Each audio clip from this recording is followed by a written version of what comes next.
Sometimes we all need a little motivation to tap into our creative side. Yeah, it's in there, just buried deep, really deep, lost in the abyss of adulting. I know, we all have that thing. We all have that thing. So the New York Times, they have a morning newsletter that they put out.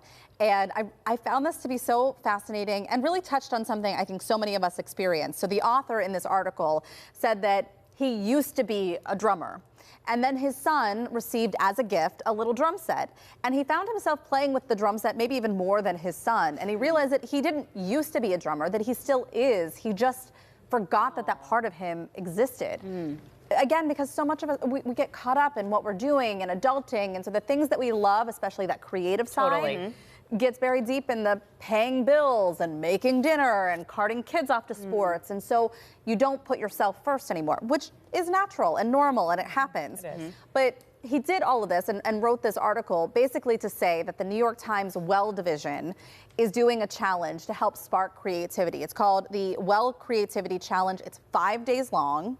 And so yesterday's task was to doodle. And they even give you an example of how to doodle. They gave you like a starting point, like draw a circle, and then you add to it this way and that way. And could you imagine needing a prompt to doodle? I know. We used to it's do like, that all the time. yeah, doodling is fine. I make 3D shapes. That's my doodling. Yeah. Beyond that, I make stick figures. That's doodling, right? You got it. Today's is to take a page out of Dr. Seuss. So they encourage you to write a poem.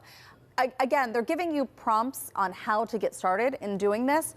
The rest of the week is going to include daydreaming, using the do 10% more trick, which just means just that. Just do 10% more.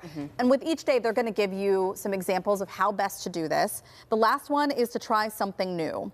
And the article itself talks about whether we know it or not, we are creative, especially when it comes to the arts. That's what this is really focused on, not just like, you know, life, not just life, but like really tapping into that side of you, whether it's music or arts or writing or whatever it might be. And so it made me think, if you had more time, what is something that you would want to devote to creatively to do?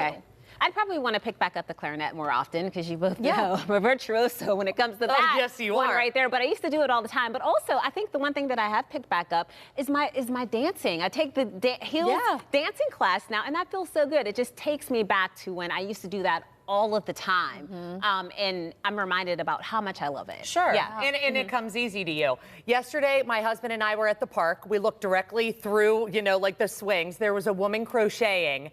And I looked directly at him and I said, I'm going to do it. This year, I'm going to start crocheting. Ooh, I love that. There is something so calming that this woman was doing. She just was being creative to make something for the family.